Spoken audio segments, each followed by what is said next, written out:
the Russians advanced toward the Ukrainian trench.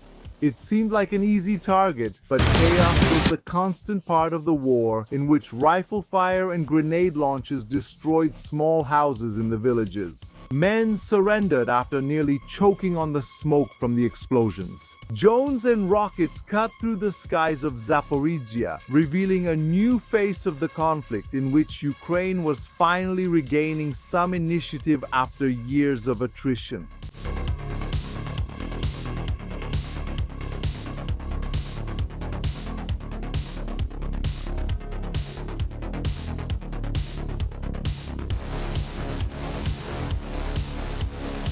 4 years of war, 4 years of death, fury, and suffering since Russia's large-scale invasion of Ukrainian territories. During this period, in 2022, Ukraine experienced the success of retaking several regions, but the following years were marked by constant territorial losses. Some cities became symbols of this struggle, like Bakhmut. In 2023, there was the summer counteroffensive, which ended in a resounding failure, with no significant advances. The Ukrainian forces were divided into several areas and ran into the Surovic Line, one of the largest and most complex military defense networks built in Europe since World War II. Armored vehicles were destroyed by minefields and men were mutilated by landmines. Russian helicopters, such as the K-52, shattered the ranks of Ukrainian vehicles, leaving metal wrecks scattered in the direction of Zaporizhzhia. They were difficult years. Ukraine adopted a defensive strategy, retreating and increasing attrition against Russian forces. With a shortage of personnel, Kiev saw Moscow take advantage of the situation, sending men alone or in small groups to look for gaps, crossing the fields while being hunted by drones. It worked. Between October 2024 and March 2025, the Russians advanced at a rate of 14.9 kilometers per day. But this came at a high cost in personnel and equipment, which was reflected in the following periods. The wear and tear kept accumulating.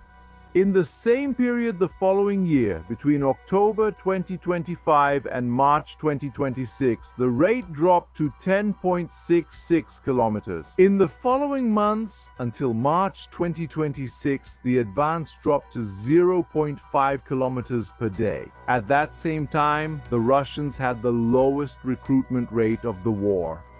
Strange laws began to appear. On March 20, 2026, the governor of Ryazan Oblast, Pavel Molpov, signed a decree requiring medium and large companies to designate employees for military service under contract. The quotas varied according to company size: 2 candidates for companies with 150 to 300 employees, 3 for those with 300 to 505 for those with more than 500. In case of non-compliance, companies could be fined up to 1 million rubles. Analysts assess that the measure aimed to avoid a new involuntary national mobilization, shifting the political cost to governors and local business owners. During this same period, what seemed to be very good news for the Russians appeared. The war with Iran began, which led to the closure of the Strait of Hormuz, one of the main passage points for the world's oil. The price of oil rose dramatically, which would increase Russian profits.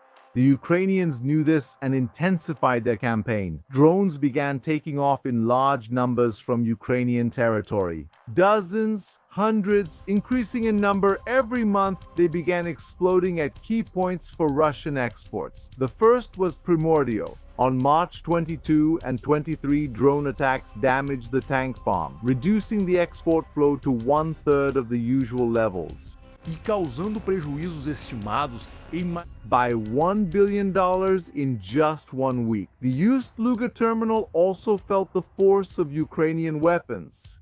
Attacked repeatedly on March 24 and 29, the terminal suffered critical damage to the extenders, mechanical arms used for loading oil tankers. The operation was suspended, forcing refineries in Moscow and Ryazan to drastically reduce their production due to the inability to transport the fuel. On March 25 and 26, Ukrainian drones hit the primary processing units and two large storage tanks at the Kiev refinery in Kirish. Being one of the three largest refineries in Russia, the damage directly affected the supply of diesel and aviation fuel to Russian troops on the front line. On the battlefield, the Russians began to face other problems.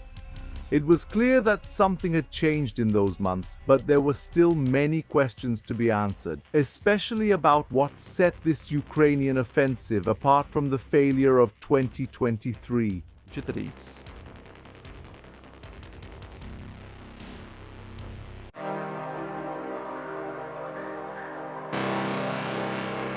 The Russian drones flew through the snow that was calmly falling from the sky. It was still winter when they hunted the Ukrainians, finishing off some of the wounded men in the tree lines. Other kamikazes exploded in the houses near Ulyaipol. It was a region where the Russians had advanced quickly, but now they realized that their efforts were being pushed back by the Ukrainians. The region was bombarded throughout the winter, but the movement of the soldiers in that cold was difficult. Even the reserves that were called up and the preparations for the spring offensive seemed to be facing problems.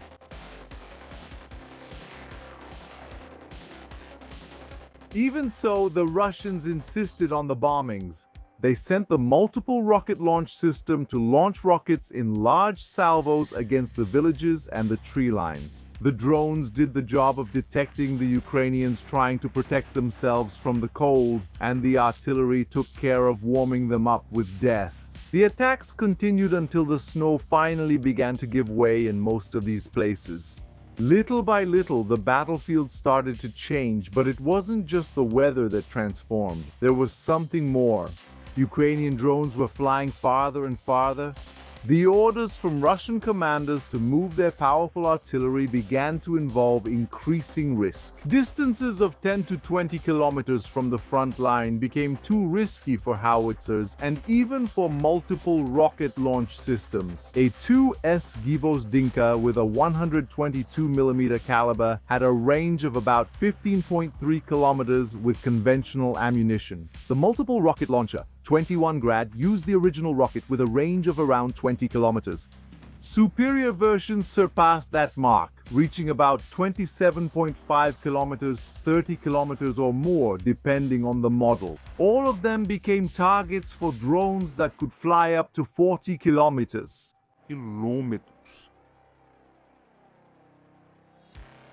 Of course, the Russians also had their drone operators. They used the kamikazes to heat up the Ukrainian winter. There were dozens of them flying wherever the enemy was found. The Ukrainian offensive towards Ulyaipol had already been detected, and there was no intention of letting Kiev keep gaining momentum on that front. The Russian plan was clear: to use this direction, along with Orikhiv, to reach the capital of Zaporizhzhia Oblast. After the drones, the infantry advanced. A larger group went on to try to retake some areas that had been liberated by the Ukrainians. A squad of 7 or 8 men advanced over the frozen ground, marching with the information that the Ukrainians were few in number. Reports said there were only 2 defenders. The drones didn't spot them during the march. To the group's relief, time passed tensely as they kept looking up at the sky. The rifles were raised as they tried to organize the attack. Numerical superiority was important, but the defenders had the advantage of just waiting for their arrival.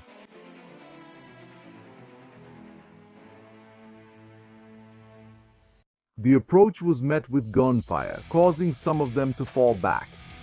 They threw grenades to clear a path, but they exploded far from the target. The explosions spread across the battlefield. The Russians tried to surround the defenders, which would make it even harder for so few men to hold more than one flank.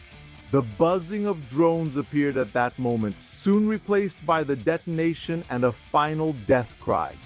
They began to retreat, stopping further back to regroup. One of the men crouched down to catch his breath, but his lungs were torn apart by the impact of a kamikaze. The others panicked. They started to run. The attack already seemed doomed to failure. Now there were 6 fleeing before more demons appeared in the skies. They found an empty trench. One of those that the Ukrainians didn't have enough men to occupy. They stayed there under the gaze of one of the defenders. But what the trenches lacked in men, they made up for in drones. They started hitting the Russians.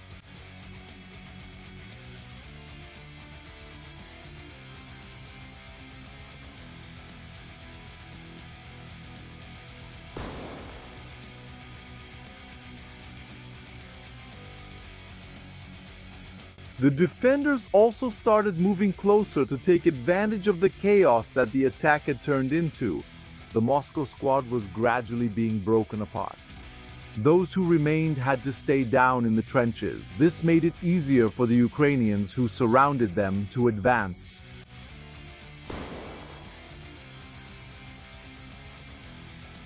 The situation was reversed, with the Russians trying to defend themselves while rifles were aimed at the shelter doors and fired to kill the remnants of a failed assault. What the Russian assaults couldn't achieve, Moscow's Air Force tried to recover with the brute force that had been shaping the war for a long time. The Su-34s dropped more high-explosive aerial bombs in the direction of Yuri Ippolit and Yuri Kyiv. The powerful explosions managed to halt part of the Ukrainian offensive. But that wasn't all. More needed to be explained because there was a difference between those events and the failure of the 2023 counteroffensive.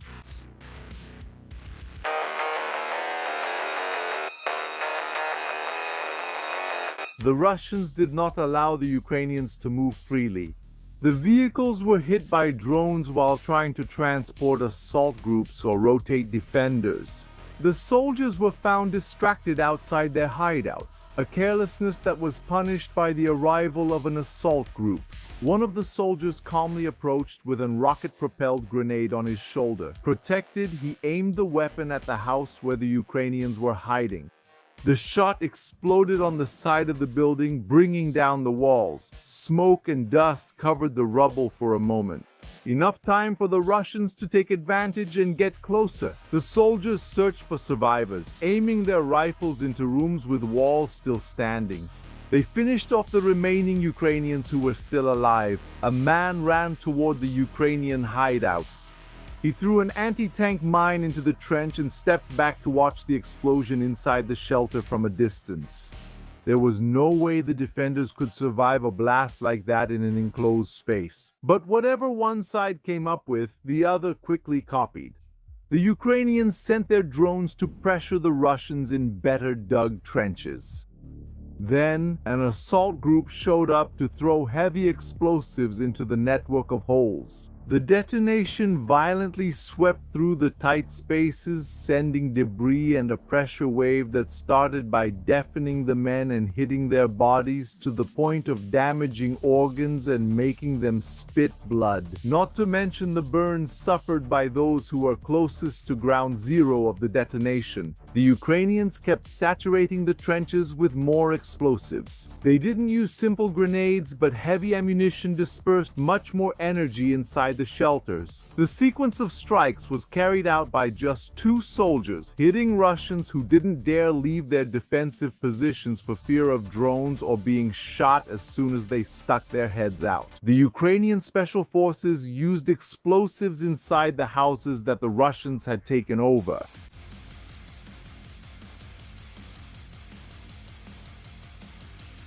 The rifles were aimed at the windows as they fired at men who often didn't even have time to react.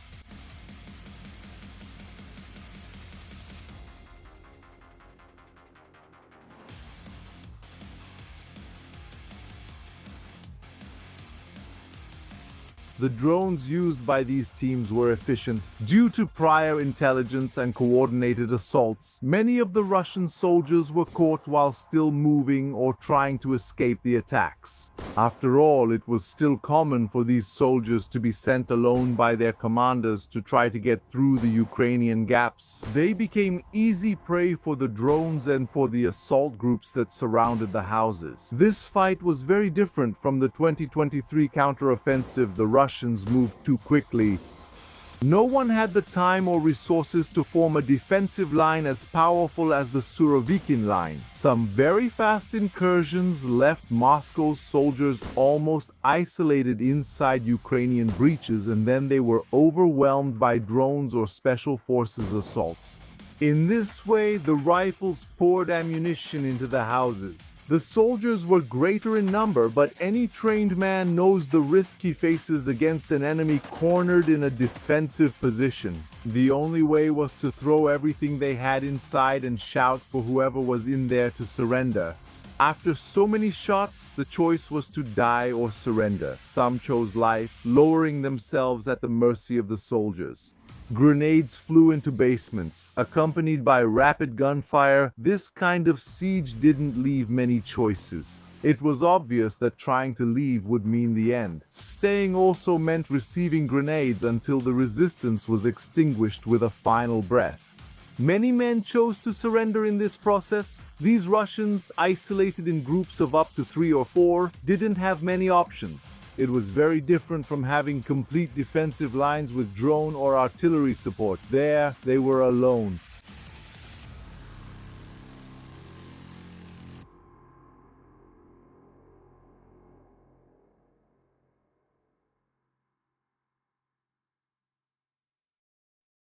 The Russians tried to stop the Ukrainian offensive. They found the troops moving and followed them with drones. The lens's aim kept a cruel watch, marking the men for death. After confirming the coordinates and checking that the target was stationary, the first explosion came. Even with the risk, the commanders kept sending their multiple launch rocket system to the front line, firing rocket salvos to explode in Uliaipol and Orikhiv. The Ukrainian offensive had its challenges and its successes. Of course, these victories did not indicate that the Russians were losing, or that at that moment or that month there was a collapse of Moscow's forces. There was still a persistent advance of Putin's troops, although at a slower pace. But there was another point, even indicated by Russian military bloggers, that was very important to highlight. Ukrainian drones were carrying out massacres against Moscow's small assault groups and were already attacking the supply lines. They flew hungry for Russian blood, forever ending contracts signed with Moscow and leaving behind only sad memories for the families and the need to seek documents to get the bonuses. Romanov, a Russian military blogger with more than 140,000 subscribers, reinforced this assessment when commenting on the statement by Finnish President Alexander Stubb about a possible new Russian mobilization. A hypothesis that the Kremlin tried to cool down through Peskov. Even so, Romanov himself admitted that the statement had a factual basis at its core. According to Stubb, the Ukrainians were already causing more than 30,000 Russian casualties per month, and this pressure was producing visible results, confirmed even by images released by the opposing side itself. For Romanov, the root of the problem was the Russian inability to contain Ukrainian first-person view drones in even a minimally effective way, creating a gap between the optimistic reports about control of the small sky and the reality on the ground, where this difference continued to be measured in Russian lives and could bring even more serious consequences throughout that year. The situation became even more serious, according to a summary published based on comments from the Russian channel Filologo na Emboscada, a source clearly aligned with the pro-war camp but deeply irritated with the military command in Moscow. The Russian author argued that Russia had been wasting men and equipment in poorly planned offensives in the eastern sector, especially in the direction of Uliaipol, Orikhiv, and Vuhledar. while Ukraine maintained tactical initiative, local superiority, and the ability to exploit Russian mistakes. The criticism was harsh. It would not be enough to send more troops or repeat the logic of mobilization, because the central problem lay in the very style of combat adopted by Moscow. Obsessed with symbolic advances on the map and unable to preserve forces for a rational defense. In the view presented, insisting on this model could lead not only to further heavy losses, but to a strategic catastrophe capable of jeopardizing the course of the entire war. To repeat, this did not mean that Russia was losing. But it was clear that the strategy of maintaining a constant meat grinder was causing fatigue among the troops. Added to that was the loss of most of Starlink in 2026 and the censorship of Telegram during that same period at the beginning of the year. And for the first time, recruitments for more than a month did not surpass the number of casualties, counting the dead and wounded. Obviously, the Russian military bloggers themselves stated that at that moment, the Russian initiative no longer had an efficiency that made up for the casualties. And that was what helped the Ukrainian offensive seem bigger than it actually was. Poorly defensible positions were occupied and then destroyed by massive drone attacks and quick assaults. But to retaliate against this, many commanders still insisted on the same thing, feeding the dog of war with human flesh, without understanding that this was an animal that was never satisfied.